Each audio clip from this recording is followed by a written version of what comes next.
So we had the basics now on the technologies. So I showed you the two designs of the basic atomic bombs.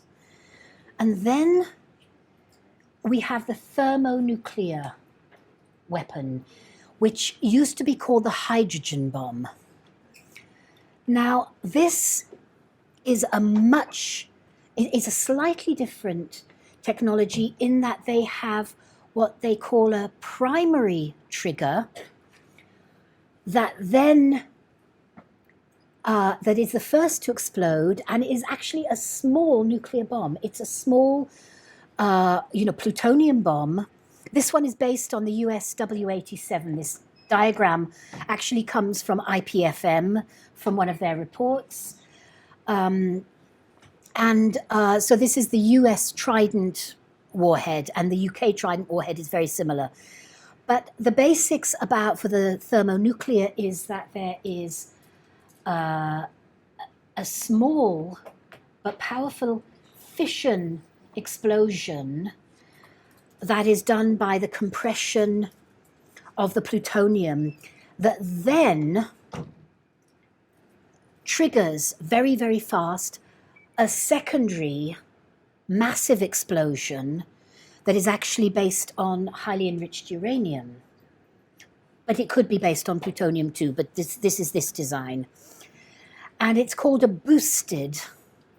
Now, why do they want to do that? Since they already had, the uranium-based and the plutonium-based weapons from that they used on Hiroshima and Nagasaki. Why do they want to do this? The major reason was size. It was the relationship to have the biggest possible explosion for the smaller size. So and this is why you see this is shown as a warhead, so that it can fit on a missile.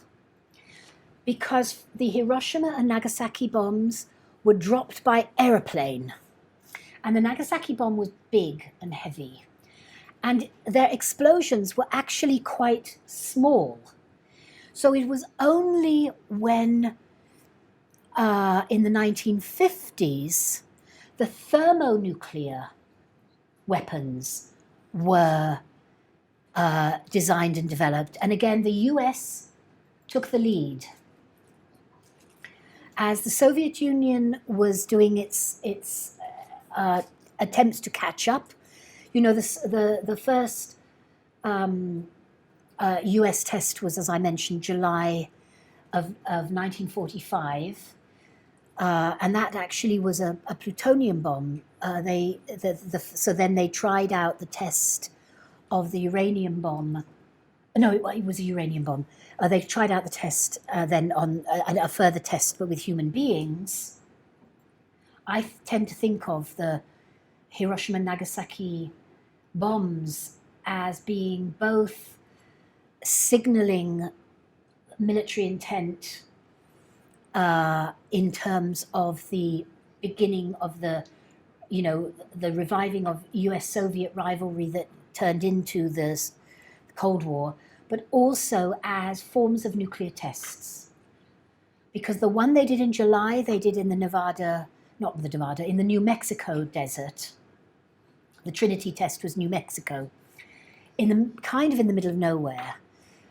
And the Hiroshima and Nagasaki bombs gave them enormous amounts of data about the impacts of nuclear weapons on people and cities. People, buildings, cities, vegetation, all of those things. And actually that was one of the intentions and functions. But you can't drop bigger and bigger bombs from aircraft. It's limited. So they developed the warhead. And for that, they needed to develop thermonuclear. So the Soviet Union did its first ever nuclear test in 1949. But it caught up very quickly. It took the US a number of years before it had mastered the technology for thermonuclear weapons, whereas the Soviet Union was able to narrow that gap because the technology followed much, they had ways to know what the Americans were working on, but they also knew that the Americans were working on the next stage, so they were accelerating their own studies on this so that they would be able to deliver, because if you look at the distance between the US and the Soviet Union, you're not going to get very far carrying bombs on airplanes. So they had to make the explosions very large for the cities, but at much smaller size. And to do that, you had to have this boosted fission that went from a fission into a fusion neutron explosion, and which then could be made smaller and smaller. So if you look at the nuclear tests that they were doing in the 1950s, you saw some massive megaton tests. So now I'm going to say a little bit more about the kind of race to test nuclear weapons, and I'm going to bring you into how we got really from where the US is doing 2 nuclear bomb drops in Japan in 1945 to the current 9 nuclear-armed states. And I'm going to start by looking at the testing, because the nuclear testing was the first stage that the countries that wanted nuclear weapons, it was like a rite of passage, politically as well as technologically. A race to test. So I talked about Trinity, 16th of July. That was kind of interesting because it was sort of in the middle of the Yalta, was it Yalta or Potsdam? Yalta conference. So there were the leaders of the US, of the Soviet Union and the UK. So this was not just a nuclear test of the technology, this was a demonstration of the power. Stalin and Churchill knew that there was a new technology. The UK had actually had scientists in the Manhattan Project, but they didn't give a date for this 16th of July test until they had had the explosion and they knew that the nuclear bomb worked. And then, now, when we look at studies, and this is part of my thesis, they could at that time have said, okay, we've demonstrated to ourselves the technology works. Now, we're going to bring the Soviet and the UK and the Japanese, we will invite to leaders to see another demonstration nuclear test in the United States. They could have done that. They didn't do that. They did that first test by bombing cities full of human beings, mostly civilians. Russia did its first test 29th of August 1949.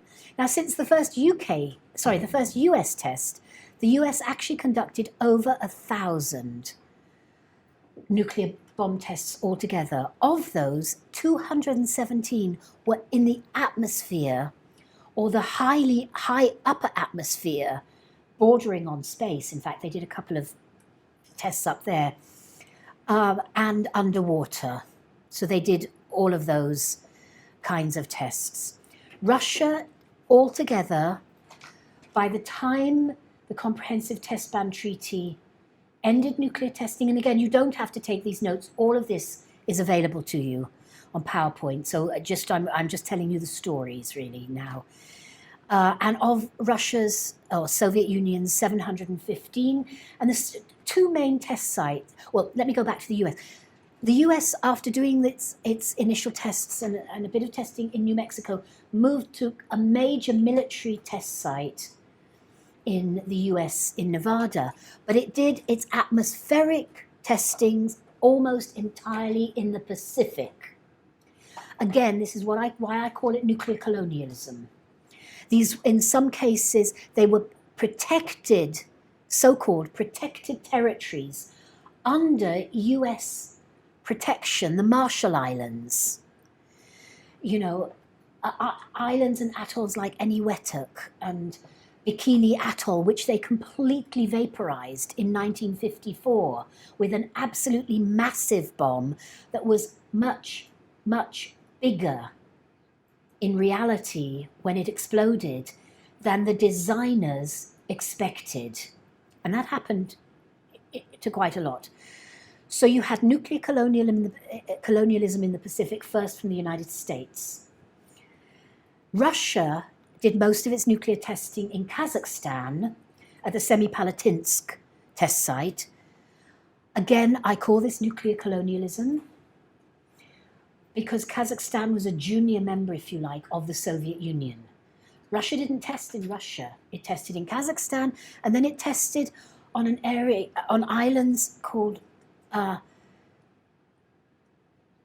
Novaya Zemlya in the Arctic. There were north and south, Novaya Zemlya.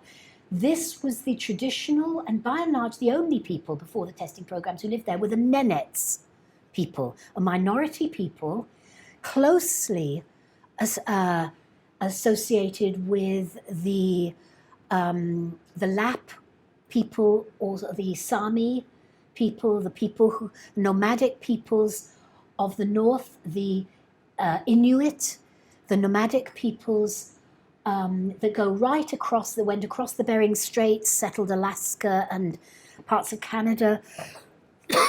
So they were an indigenous people. And they basically lived in harmony with the land until the Soviet Union wanted to do testing. There were Russian Siberian communities in Novaya Zemlya. So we said Russia tested in Novaya Zemlya, the home of the indigenous Nenets people, and also in Kazakhstan, which was part of the Soviet Union, but was not, you know, the Kazakh people were considered sort of like junior partners, if you like, of that. The Federation of the Union of Soviets. And so, again, it was about, and all the nuclear armed states really have done this, they have done their nuclear testing away from their own centres of population. Now, the UK first test was at a little island just off Australia, Montebello. They did all their tests that they conducted in Australia, they did with the permission and indeed the collaboration of the Australian government and the Australian military at that time. 3rd of October is a rather special day for me, which makes it very upsetting to me that this was the date that the UK chose to have its first ever nuclear test. It's my birthday. And it's the day after Gandhi's birthday. And yours, 3rd of October, really? There we are, Librans. Well, now you know, the UK used your birthday and to test on. It's really... Now, the UK then carried on all of the UK atmospheric tests, 21 out of the 45 overall tests the UK did. They were conducted in the Pacific, most of them in and around islands that the UK had colonial relations with, colonial control over. In addition to what we talk of as nuclear tests, as in the explosion tests, the UK did plutonium trials, they called it. Basically, they wanted to see what would happen if there was an accident where the bomb broke open. We would now call this a dirty bomb, by the way. So they did tests that deliberately didn't actually explode the bombs in a mushroom cloud, but it exploded them so that they broke open. And they contaminated Maralinga. Who lived in Maralinga? The Aboriginal people. It was a very important site of Aboriginal settlement and Aboriginal religion and Aboriginal agriculture, and the British nuclear testing program contaminated it. So then we come to France, 1960. It took them that long to get their first program up and running. The UK had been closely associated with the United States on the Manhattan Project. But I have to say the US actually tried to stop the UK and everyone else getting nuclear weapons too. But an agreement was made in 1952, actually, where the US agreed to actually work, when they saw how far the UK had come with the development of the nuclear weapons. They did a deal.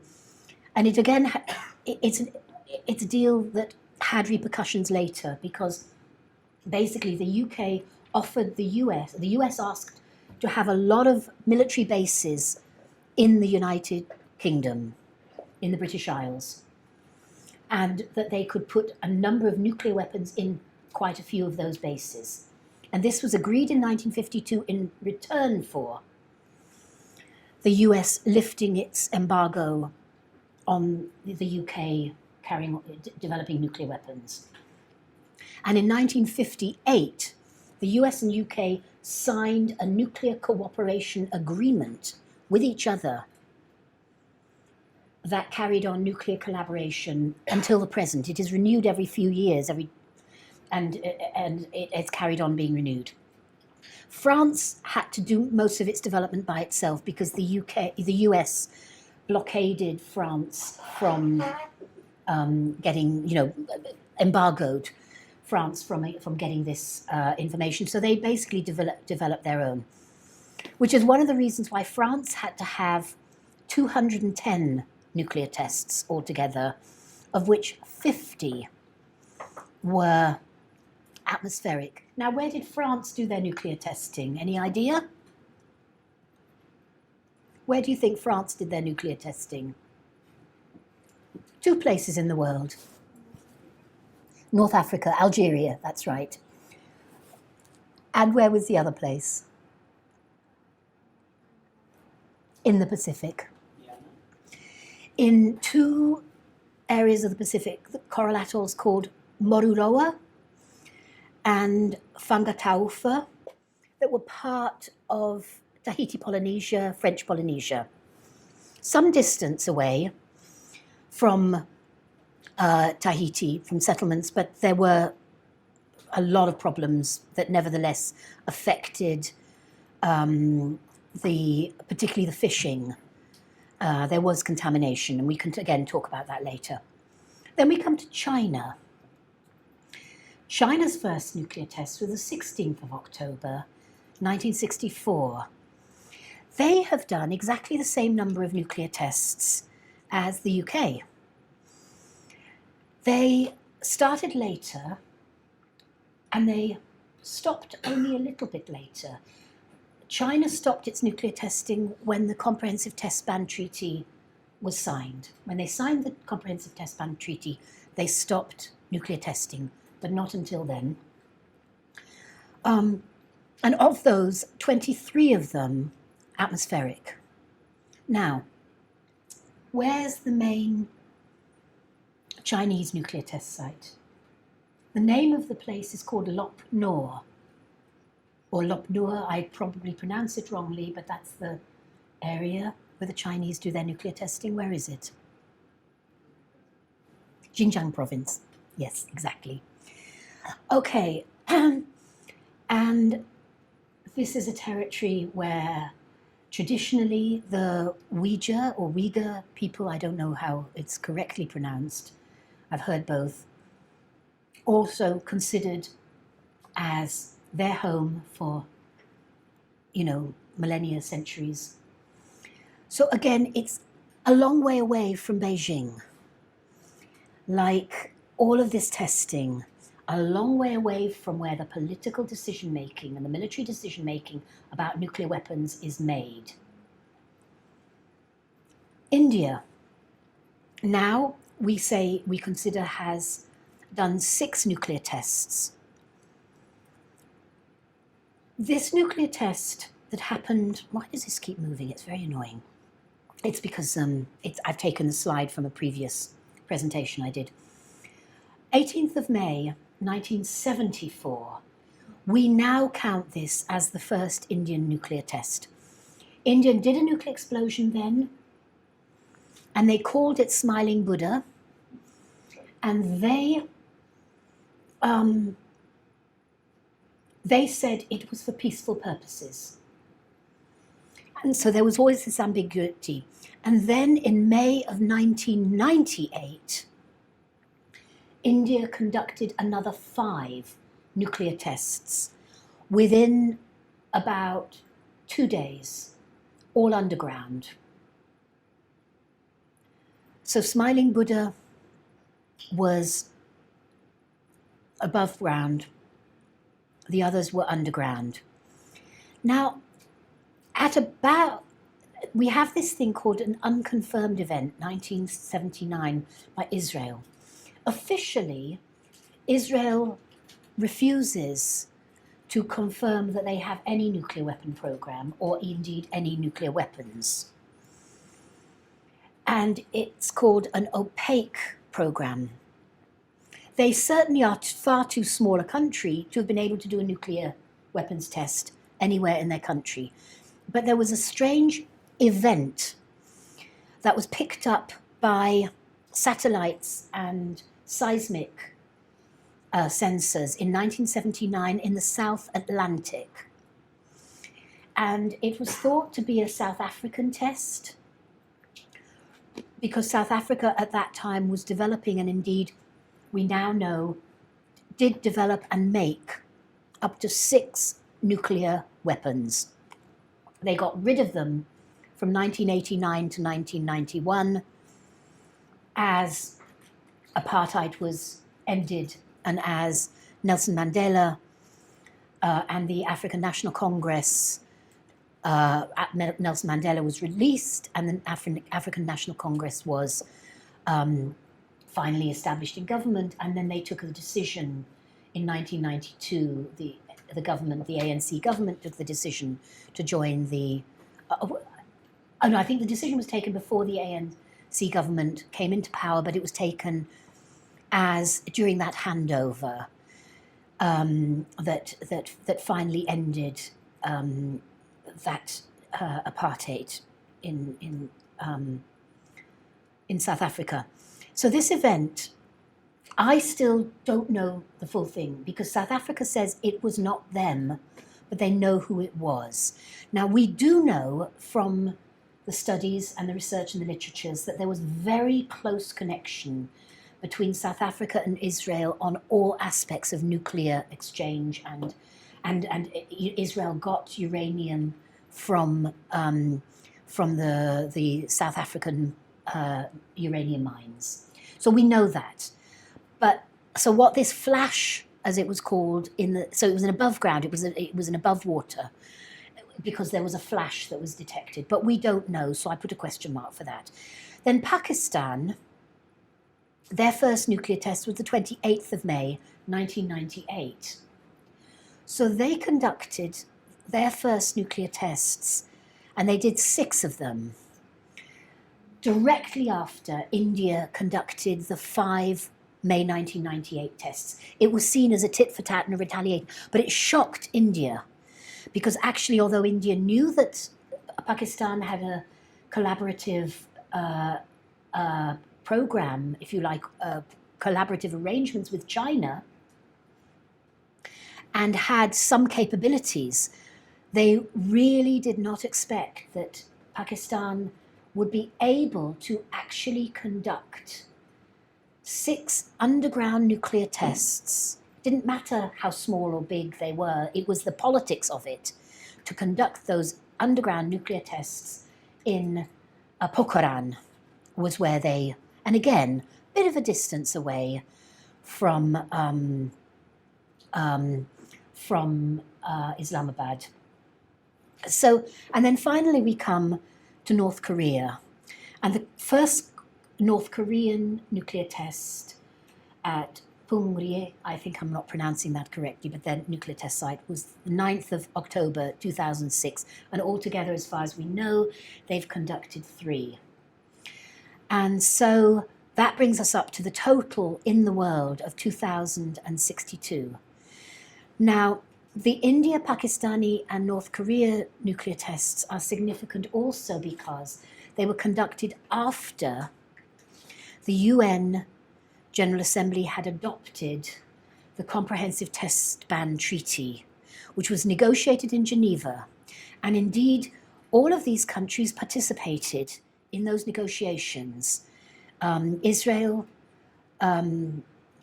India, well, Israel was, but India, Pakistan, North Korea, these were all participants in those negotiations. So that's the nuclear testing programs. And now, just a little bit more sort of updating here. Frankly, not much has changed on the technologies from the atom bombs of the 1940s to the thermonuclear bombs, the H bombs. That's basically the technology of nuclear weapons. It's 20th century technology. The real arms race has actually been in delivery vehicles, as they've managed to bring warheads down in size. They were able to fit them onto short-range, long-range, short-range, medium-range, long-range weapons. So that's really where, you know, the real arms race has happened, particularly since the end of the Cold War. But during the Cold War, particularly during the 60s, you know, it really accelerated.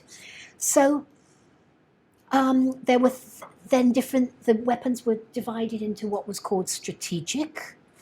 These were actually long range. Tactical. Now, tactical nuclear weapons were deployed right through the Cold War. Battlefield nuclear weapons was another word used for them. Britain deployed tactical nuclear weapons in Germany, in West Germany, as did the United States under NATO. And also a few other countries. The US deployed nuclear weapons in the UK, in Germany, in Italy, at one point in Spain, although at some point Spain said, please take them away. I think at one point there were some weapons, some NATO, US nuclear weapons deployed in Greece under NATO, but then Greece said take them away. And these were quietly taken away, actually, for a variety of reasons. And then there were what we call theatre nuclear weapons, and sometimes called sub-strategic.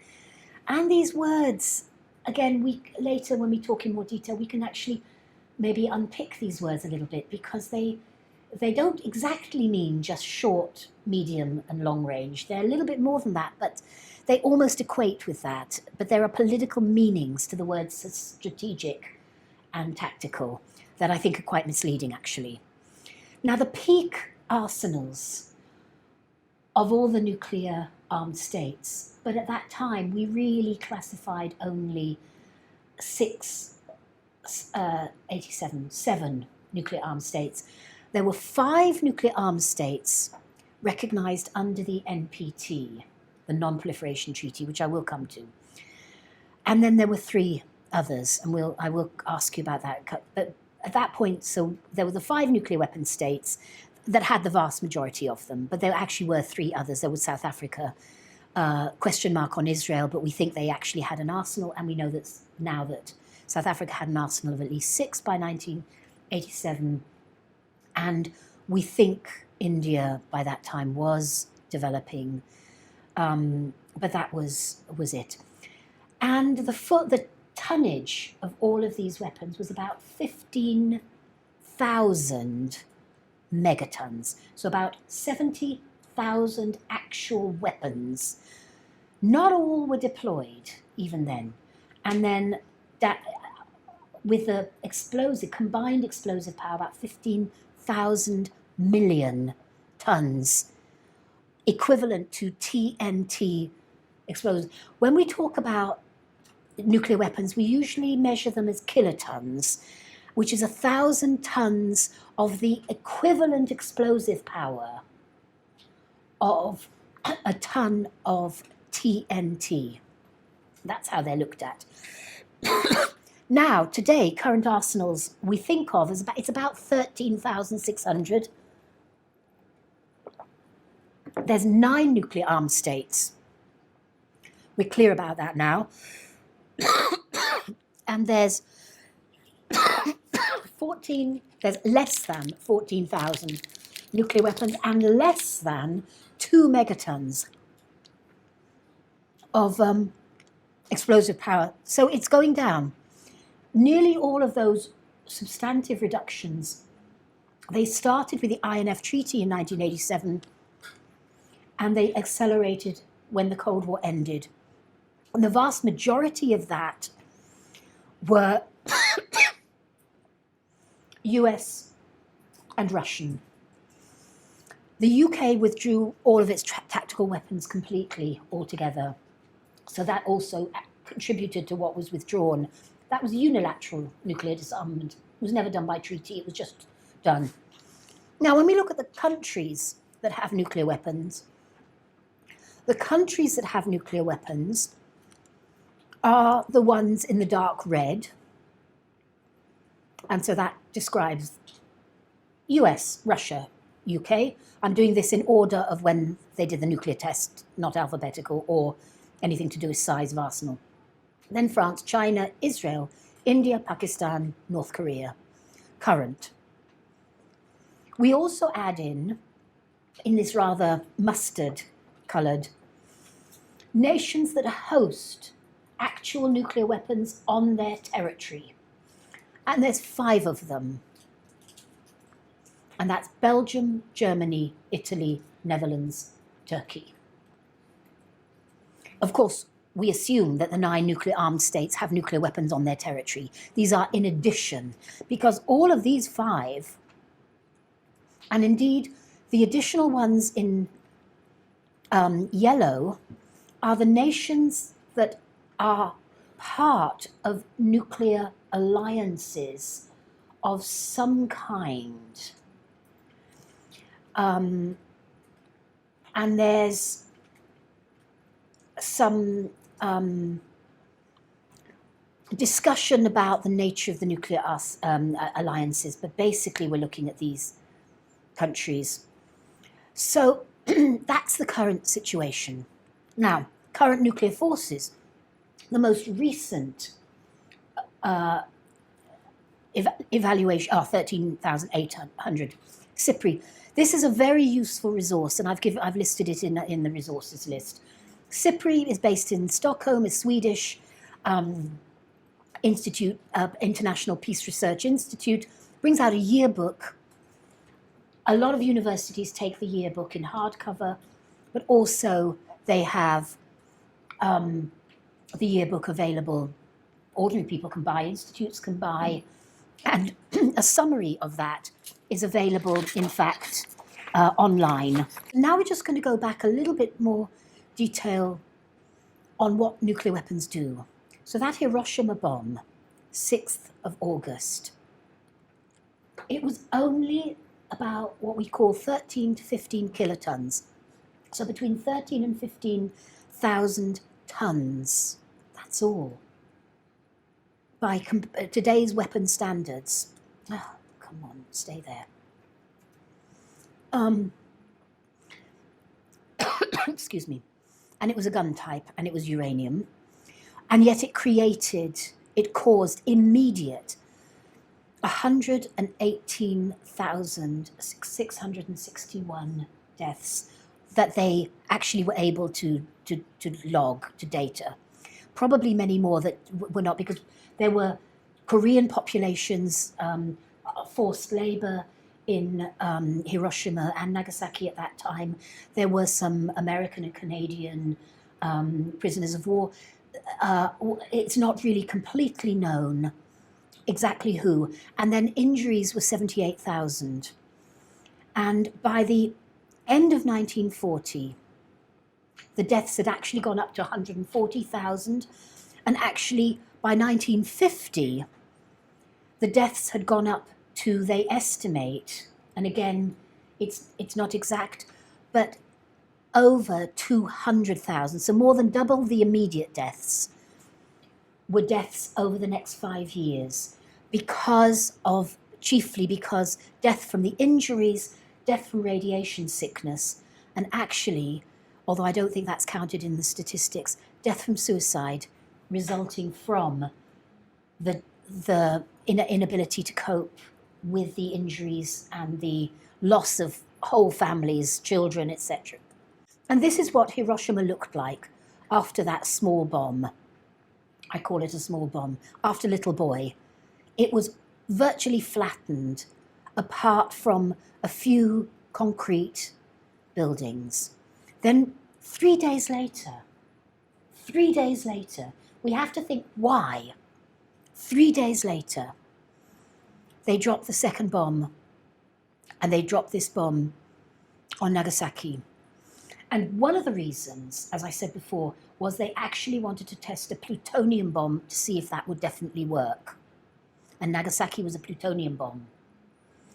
But secondly, it was very much, I think, in my view, a demonstration bomb, the first bomb of the Cold War. This was this big fat man bomb, 21 kilotons, so 21,000 tons. Now, the deaths and injuries in Nagasaki were far fewer, and there's a lot of speculation about this. One of my views, having been there and looked at where the bomb was dropped, the bomb was actually dropped directly above a famous Catholic Christian cathedral called the Urakami Cathedral. Japan had a curious relationship with Christianity, of actually persecuting it and trying to keep it out. But in the 20th century, they had this major center of Catholicism, of Christianity altogether actually, was in Nagasaki, and centered on this Urakami Cathedral. But it was a cathedral that was fairly well known. So, and Urakami was just a little way from the center of Nagasaki, and even further, but still a little way from the actual military area, the Mitsubishi docks, for example, where a lot of the war, war making, the shipbuilding, all of that was, because Nagasaki was, as was Hiroshima, it was a militarized city in the war. But the bomb actually landed in Urakami. And Nagasaki has a lot of hills. So the hills actually shielded so some of the areas, and you can see that when you see this, the other side of these hills, actually you could see areas that had far more buildings left standing. But this side, where the bomb was dropped, this is actually two trees, two kusanoki, what are they called? Camphor trees. They're like eucalyptus trees, that were outside the main entrance of a shrine. And so Urakami was totally flattened. You can see the steps underneath those trees. Sorry to keep jumping around here. And I've been up the trees. Everybody thought they were dead. And about a year later, they didn't have time to cut them down because they were just dealing with so much devastation. They found green shoots were beginning to appear. And those trees are still alive today. I have later a picture of that. But so where you have this situation, so you got 73,800 something immediate deaths in Nagasaki, injuries about the same number. And again, the deaths by the end of 1945 were 90,000. So already more than 15,000 died in just the next few months. And a lot of that was radiation and injuries caused. But 5 years later, 1950, you saw that the deaths had actually doubled to around 140,000. So that's important to kind of see that kind of thing. So the survivors actually envied the dead in both Hiroshima and Nagasaki. And these pictures, they show, you know, the loss of hair of children from the radiation. This woman's, the pattern of her kimono was burnt into her skin. She managed to survive, but with very bad burns. And this child, the burns turning into what was known as keloids, which were like really very bad scar tissue. So I'm going to go into this in more detail, but I just want to put this up at this stage and just remind us all. So effects of nuclear explosions. These were the motivators for the Comprehensive Nuclear Test Ban Treaty, by the way, but they also were motivators for anti-nuclear campaigning in the 1950s and on up from there. And we have the blast, the explosion, we have the heat and the flash. These are instantaneous. And, you know, people were vaporized in Hiroshima and Nagasaki. And if they were a bit further away, things like their eyes were melted by the people who looked up when they heard the aeroplane. If they caught the full force, many of them were blinded. Then the radiation, there's the initial. If you're close to, you would die, you got sick and died quite quickly. And we saw this after Chernobyl in particular. Much less so with Fukushima because there were a relatively small number of immediate deaths, and they were people actually trying to deal with the problem chiefly. But Chernobyl, a lot of people who worked at the plant, who lived in the very nearby towns like Pripyat, they actually died, and then the people who were brought in to try to put this sarcophagus to try to get the you know, to try to clean up the thing, to stop it becoming worse. You know, soldiers, firefighters, a lot of those have died, although they were only contaminated for very short periods of time, they died. So that's the initial. But then there's the fallout and the, you know, the intermediate. And then there's the global. All of us, scientists in 1959, dentists and scientists collaborated with doctors in 1959. They found that we all the people, and they tested people from quite a lot of different countries, had strontium-90 in the children's teeth, just from the fallout all over the earth. It didn't matter how far away you were when those tests. Then there's the electromagnetic pulse, the EMP. And this now would be absolutely devastating because the EMP destroys, it's electromagnetic. So all of our computer, everything that we rely on with computers, which includes now most of our transport systems, all of our, a lot of all of our, you know, from agriculture to, you know, airplanes to driving cars, anything like that. If you lose the connections, there are things you can do that that protect, but not fully. And then, of course, the environmental effects on biota, climate, and agriculture, and then the complex synergistic effects, how these things relate. Now, I didn't actually put this on this slide. I should have done.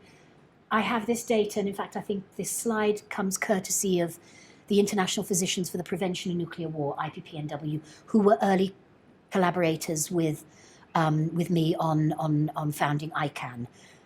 I felt that this had to go in.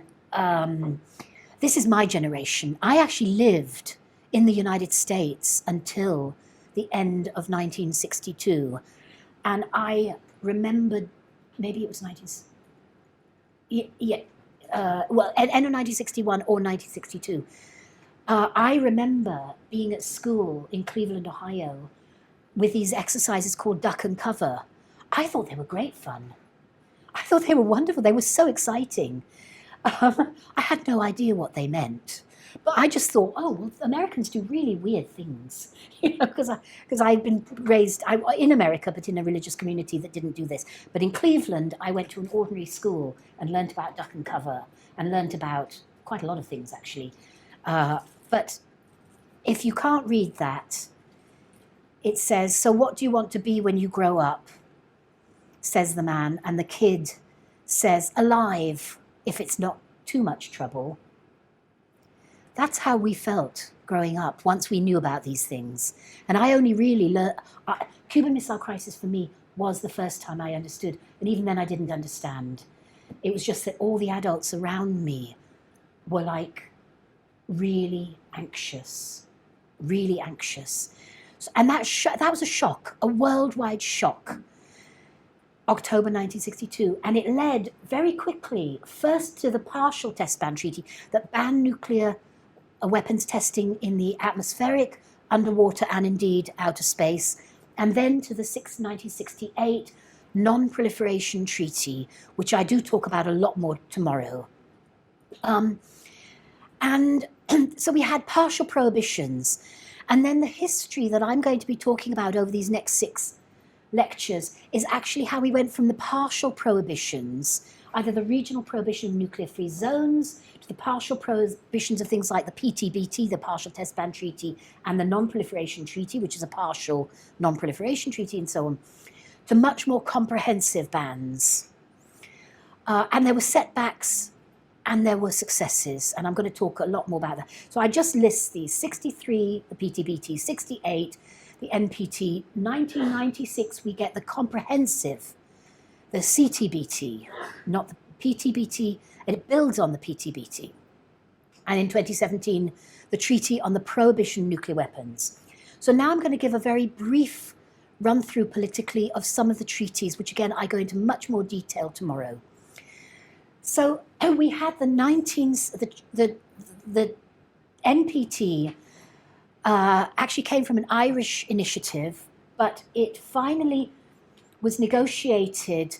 The US and the Soviet Union kind of took it over in about 1966, 67, and they then did their own draft treaty that they both agreed. Actually, it wasn't even directly agreed with the UK at that point. The UK became more and more junior in this. And that was the treaty that was then adopted in 1968 and entered into force in 1970.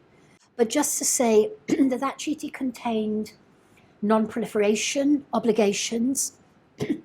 It contained, in mainly Articles 1 and 2, it contained the safeguards. I mentioned that, the International Atomic Energy safeguards in Article 3. I thought I had some of this in here, but I've got it in tomorrow's. It contained Article 4, which basically said, but has since been reinterpreted to mean something different, but it basically said, it was meant as an incentive for countries to join this treaty as non-nuclear states. And at that time, they identified only 5 nuclear, what they call nuclear weapon states, NWS they often call nuclear weapon states, and that was the US. Well, you tell me what you think that 5 was in 1968 that they called the nuclear weapons states. Who do you think they were? Well, you know at least 2 of them. Shout to me. UK was one, yeah. France, yes. China. Yes. US and the Soviet Union at that time. So that was the 5 nuclear weapon states. Now, China and France did not participate. They chose not to participate in the NPT negotiations. They were invited, but they chose not to participate. They chose not to sign the treaty when it was concluded. So we then had that treaty entering into force in 1970. But the arms race kept going. That was a big problem. So the treaty sort of identified that. So Article 6 of the treaty, which again, I go into much more detail tomorrow, but Article 6 was the disarmament article. And Article 7 was the nuclear-free zone article. And then there were various more technical articles, but those were the key political kind of, and the key provision was that the nuclear weapon states promised nuclear disarmament in return for non-nuclear countries promising not to proliferate, and to sweeten the incentive for everybody but those 5 to join the treaty as non-nuclear weapon states, even though a lot of the countries, Germany, Sweden, Japan, India, Israel, quite a number of states that we don't now think of, they, as having nuclear weapons ambitions, they had nuclear weapons programs to give the incentive for all of those countries not to develop nuclear weapons. They said that the treaty would not prevent them using the technologies and the plants that some of them had invested a lot of money in. You would not be forbidden to have nuclear technology for peaceful purposes, provided that you met the conditions of Article 3, which was the safeguards. That was it. But because it used this phrase, inalienable right to nuclear technology for peaceful purposes, it then became used as if it was an inalienable right for nuclear power of any kind. And as I said earlier, and we'll talk more about in coming days, it only referred to nuclear energy for peaceful purposes. It didn't refer to what that was for, whether for power, electricity, medical, agricultural, research purposes. They didn't mention enrichment, they didn't mention reprocessing. They didn't mention any of those issues that I talked about in the first phase. And the treaty ended up being given a lifespan of only 25 years. And this was insisted on actually by countries like Germany and Italy, as well as countries like France and China, who were staying outside the actual negotiations but had influence, obviously, as often happens. So in 1995, 25 years after the treaty entered into force, there had to be a decision about whether the treaty would fall at that time or be renewed. Every 5 years from 1970, they had they had a review conference to look at the treaty and try and make it stronger. And those review conferences, some failed, some passed, and they were places where mostly the demands were for nuclear disarmament, especially for a comprehensive nuclear test ban. That was probably the main political issue that kept coming up. And also in calls for more regional nuclear-free zones, those kinds of issues. But 1995 was crucial because they had to agree if the treaty was going to be extended for 1 day, or, as finally was the decision, indefinite extension. So essentially it did become permanent. And only by means of a package of 3 decisions. One that was to strengthen the review process, so meetings would be held 4 times every 5 years, not just once every 5 years. This important decision 2, Principles and Objectives for Nuclear Non-Proliferation Disarmament, this was originated by South Africa. When South Africa joined the NPT in 1992 as a non-nuclear weapon state, they made it very, very, very clear that they were doing that for nuclear disarmament, for global nuclear disarmament. The ANC, I actually spoke on platforms in the 80s with people like Oliver Tambo, where we were linking the progressive anti-apartheid movement that, London was very much a centre for a lot of the ANC members who were exiled from South Africa, and the anti-nuclear movement. Very close connections, very close relationships between the campaign for nuclear disarmament and the anti-apartheid movement. And in fact, they very, very, very close connections. So South Africa came in 1995 with a proposal. It had been hoped that they would back a proposal that was backed much more by the non-aligned countries. And that was for another 25-year extension. So many non-aligned countries were somewhat disappointed when South Africa came and said, okay, actually, we have thought long and hard about this, and we've decided to support indefinite extension, but only on condition that the treaty is strengthened. And this principles of and objectives required the CTBT, a thing called the Fissile Materials Treaty, sometimes called a Fissile Material Cutoff Treaty, sometimes called, or FISBAN, and then something called Systematic and Progressive Efforts for Nuclear Disarmament, which it didn't spell out in 1995. Then the third decision, so the first two of those were adopted. Then, as part of that package, the third decision was indefinite extension, and it was made absolutely clear that that was only valid in relation to Decision 1 and Decision 2. That's very important to understand, because nowadays there are governments that try to delink these, the US and Britain and France and so on particularly. But then there was also this resolution on the Middle East, which was made as a resolution. It was started by the League of Arab States.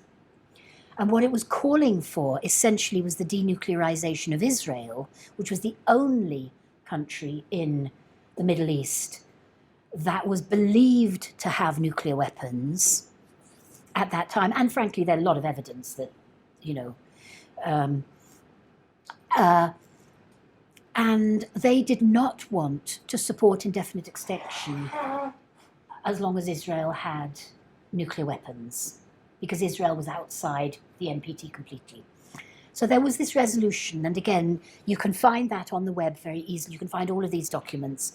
And I've also put on the documents. I was monitoring these negotiations. I was like a civil society analyst monitoring the negotiations. And I did put on the resource list. I did daily reports. I got almost no sleep for the four full weeks, 20 working days, but I worked right through the weekends on this in 1995 and did a daily update. And then I wrote an analytical report, which was the clearest contemporaneous report. Since then, the chair of the negotiations has also Jayantha Dhanapala, who's from Sri Lanka, was a Sri Lankan ambassador. He chaired the negotiations, was president of the negotiations. He's also written his account some years later, and he basically says that I got it right in the way that I was analysing. I was outside the room for some of this. But the point is that he completely agrees that you cannot delink indefinite extension from Decision 1 and 2 at all. They're a package. And resolution on the Middle East, he actually, I think, makes the decision between the legal political package of Decisions 1, 2, and 3 and the additional political package, which was the resolution on the Middle East. And it basically called for negotiations on a zone free of weapons of mass destruction, nuclear and weapons of mass destruction. That meant nuclear and chemical and biological weapons. That was particularly important for Iran, for example, although it's not part of the League of Arab States, so it wasn't involved in the direct negotiations. Chemical weapons by 1995, we know, had of course been used in the 1980s against Iran by Iraq, who had developed their chemical weapons program using exports chiefly from Germany, the UK, and France of the chemical precursors of that. We need to see how this politics connects. So it was a WMD-free resolution for the Middle East. That's what this resolution on the Middle East was about.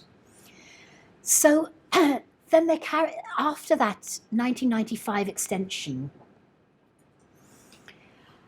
directly after it, actually, China conducted a nuclear test within, I think it was less than 2 weeks, or certainly within a month. And then that summer of 1995, France conducted a program of 6 nuclear tests. France had a moratorium from 1992, so it was waiting until the end of the NPT to get indefinite extension, and then it did its testing while the negotiations on banning all nuclear tests were taking place in Geneva at the Conference on Disarmament. Both France and China conducted nuclear tests.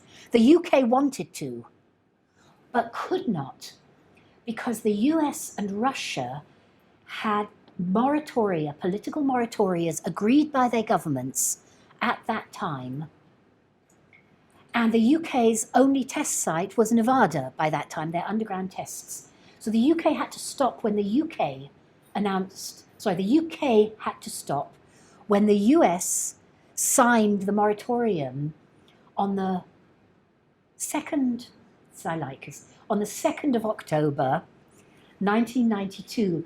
And I, as civil society at that time, worked very closely with the Arms Control Association and others in Union of Concerned Scientists and others in the United States, and it's all in my book, which I talk about more tomorrow, but that civil society played a role using the legislative process in the US to impose a moratorium on George Bush Sr., who was at that time the president, October of 1992. Clinton came in 1993. We then had to do quite a lot of other protests to make sure that Clinton did not agree that the UK could do. 13 women from Greenham Common went into Buckingham Palace in July of 1993, this kind of thing, because the UK was trying to persuade the US to lift the moratorium to allow the UK to do a series of nuclear tests, as indeed France did in 1995, which they felt that they needed to do in order to have the ability to certify the new nuclear weapons. But we didn't want them to do it because we wanted the Comprehensive Test Ban Treaty not just to be a non-proliferation treaty, but to be a disarmament treaty. So then 2000 became a crucial NPT review conference, very crucial, because there was negotiations. It was one of the most successful diplomatic, which adopted 13 steps. I'm going to talk about it tomorrow. I won't go into here. At the same time, we started having Henry Kissinger, George Shultz, Sam Nunn, William Perry, sometimes called the Five Wise Men. They were all nuclear policy, American nuclear policy. They were from, State Department. Kissinger, of course, was the architect of bombing Cambodia when he was in the State Department for Nixon. Shultz was with Reagan, but Shultz also worked closely on the Reykjavik summit of 1986, leading to the meeting with Gorbachev, the meeting of Gorbachev and Reagan in Reykjavik. George Shultz played an absolutely critical role in that and became pretty anti-nuclear after that, really. And that was important because you saw then that he really wanted the US and Russia to massively reduce their arsenals. Sam Nunn was Armed Services Committee chair for many, many years for the Democrats, and William Perry, Bill Perry, became Clinton's defense secretary. And by 2007, the four of them got together, also called the Gang of Four by some, which of course has other kinds of meanings in a Chinese context. So, but anyway, they came out with an op-ed in the Wall Street Journal, and they actually acknowledged for the first time by people of this stature, people like me had been saying nuclear deterrence is a really big problem. There was even a US general who'd been in charge of the strategic nuclear armed forces for the US in Europe at the time of the end of the Cold War, a guy called Lee. I'm just going to forget his name now. Okay, I've got another slide with his name on it. General Lee Butler. He actually said in 1997 at a meeting that I was at in New Zealand, he said nuclear deterrence was a dialogue of the blind and the deaf, born of irreconcilable contradictions, but he was very rare. And then this, suddenly, and this was 2007 was before Obama came into power. So I rush into this now because I do go into more detail. We then get Obama. How are we doing on time, by the way? When do you want us to finish this? Okay, maybe, yeah. So, but even under Obama, we see this disconnect between rhetoric and between the actual actions of nuclear armed leaders. We know, Obama went to Prague and he talked about, wanting peace and security of a world free of nuclear weapons, and everybody clapped and cheered. And at that time, in that 2009 speech in April, he said he recognized if we believe that the spread of nuclear weapons is inevitable, then in some way we are admitting to ourselves that the use of nuclear weapons is inevitable. First real time that a US president talked about the use of nuclear weapons. The NPT, by the way, never mentions the use of nuclear weapons at all. The use, production, these things, they are not, it's about transfer. That's really, it's a non-proliferation, not a disarmament. The only reference to disarmament is in Article 6. And what we see in 2010 is Obama gets New START with the Russians, ratified through Congress, but only at the expense of 85 more billion US dollars to go into the US nuclear labs. Because as long as these weapons exist, he says, the US will maintain a safe, secure, and effective arsenal to deter any adversaries. And we will guarantee that defense to our allies. That's basic. And it's that contradiction because, frankly, if nuclear weapons are good for one country's deterrence, aren't they good for everybody's? How can you have a non-proliferation regime where countries give up the right? Now, that is an inalienable right, if you like, a right of security. If you believe nuclear weapons bring security and deterrence, then why shouldn't every country in the world have that? And of course, we will talk a little bit more in lecture 4. There are some US academics who say that that should happen. Kenneth Waltz says, actually, multiple countries should have nuclear weapons and they will deter each other. I've looked at the science and I just completely disagree. But there's a political logic to that. If deterrence works, everybody should have it. But that's not what anyone who really understands nuclear weapons wants. And so now I've only got the 2011 figures of this, so we know that this is much higher. But I just want, because I'm racing through this now, just to give you the basic 101 statistics. I've got the costs, and this is in billions of dollars. And you can see, of course, the US has spent in 2011 far more than any other countries, far more than all the other countries put together, actually. Russia far behind, although Russia has now, I think, more greatly increased. And again, I've ranked them in order of when they did their nuclear tests, not in order of how much money they spend or how many weapons they have. But this is stealing security. When they spend this security on nuclear weapons, this is people's resources. In countries, tax resources. I pay my tax and they spend it on nuclear weapons and militarism. And they're not spending it on dealing with climate security, which by this time, 2011, we knew there was a climate emergency. They weren't acting on it properly. So climate health, climate security, health, education, food, water. It is stealing nuclear weapons, steal resources from the people of all of our countries. And why? Why keep this thing? It's called a nuclear genie.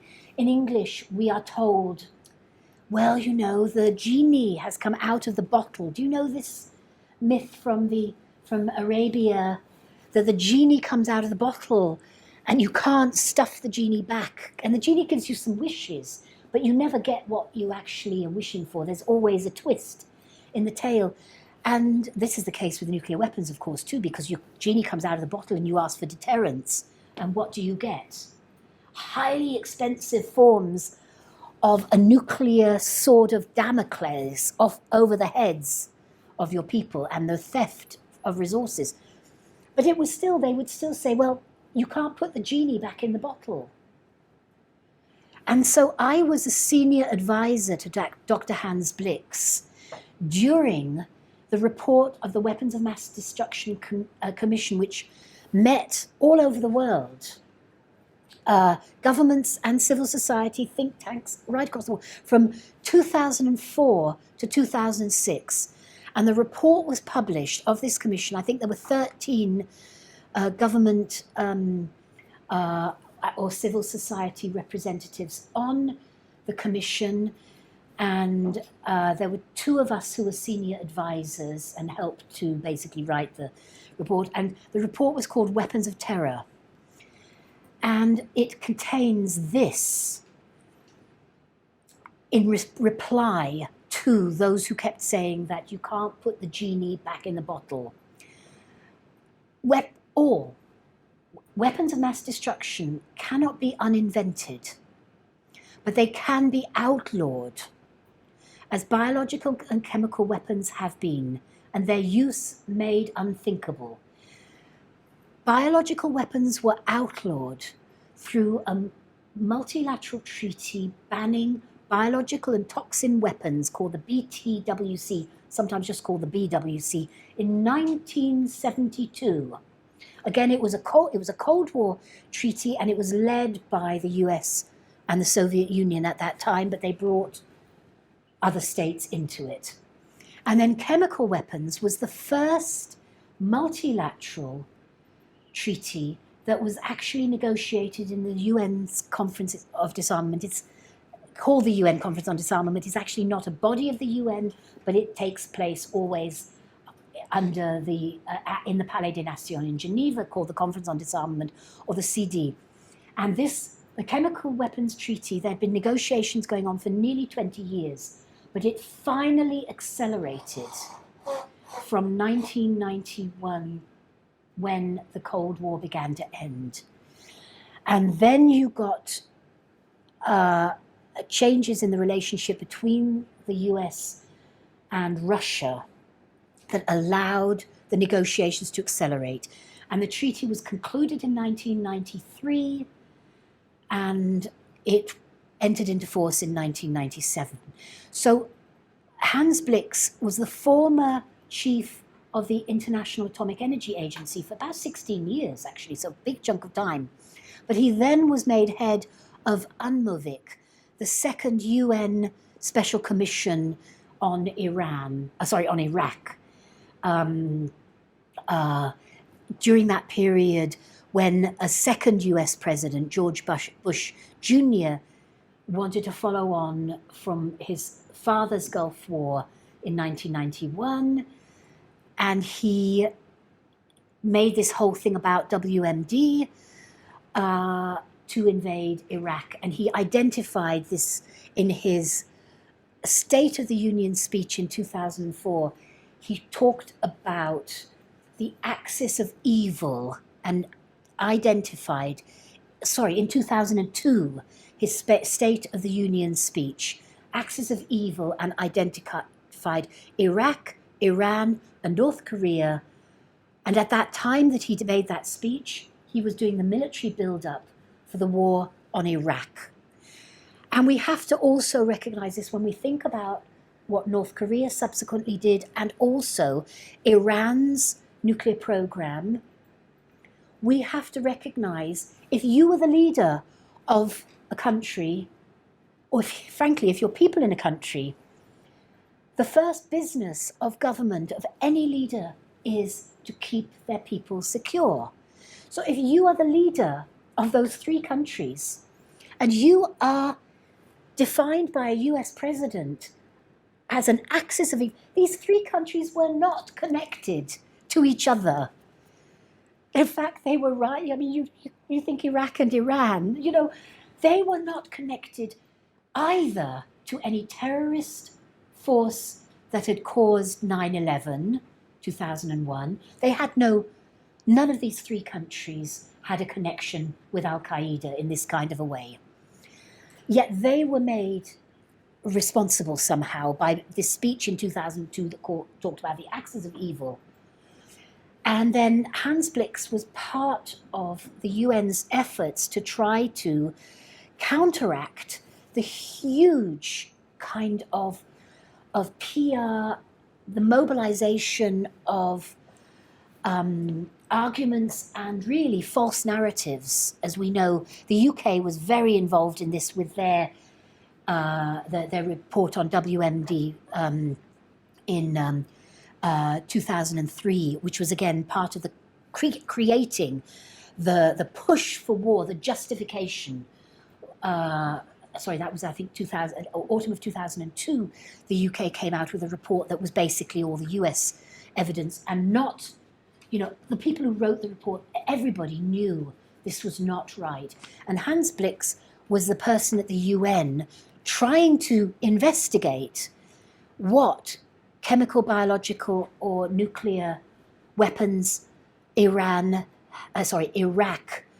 had managed to build after all their programs had been taken away in 2002. So that's what he did as the UN head, and they ignored him and they went to war, and they were actually very contemptuous of him. So his government put him at the head of this WMD commission in 2004, and I was one of the people, as I said, was senior advisor. So he had been involved in looking for those. But this was a major step forward also for him personally, and to get all 13 governments to agree by consensus, because Weapons of Terror was a consensus report, it had China, representatives from China and France, and it had, I think, a representative from all of the nuclear armed states, I believe, but certainly it had 13 across the board. And no, it didn't have there were a couple of nuclear armed states that were not represented. But this was so important because he said these weapons can be outlawed, as biological and chemical weapons have been, and their use made unthinkable. And then he, who had been head of the IAEA, signed off on this, that compliance, verification, and enforcement rules can, with the requisite will, the political, governmental, and people's will, let's face it, even the eventual elimination of nuclear weapons is not beyond the world's reach. It went to a farthing now.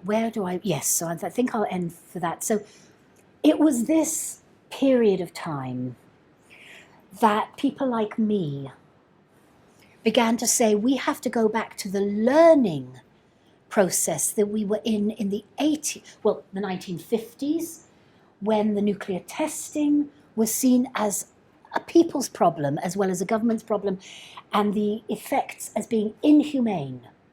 We had to get back to the humanity of it, reframing nuclear weapons as inhumane, unacceptable, risky, and stupid, foolish, and ripe to be banned, ready to be banned. And these were the basic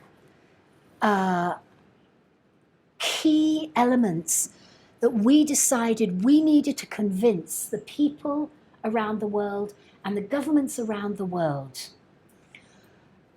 Indiscriminate mass annihilation, and most of it is civilian. More than 95% of the people who die when nuclear weapons are used are civilian, not military. And your top military think that they are going to survive in their bunkers underground.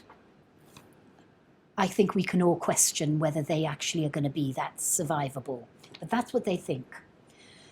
These shortened decision times, nuclear weapons on hair trigger alert, the heightened risk with a hair trigger alert, and as political relations begin to deteriorate or are deteriorating, heightened risks of mistakes leading to a heightened risk of going to a nuclear war. And we now know, and some of the later lectures are going to be a discussion much more that we now are going back to living in a situation where people are fearing a nuclear war.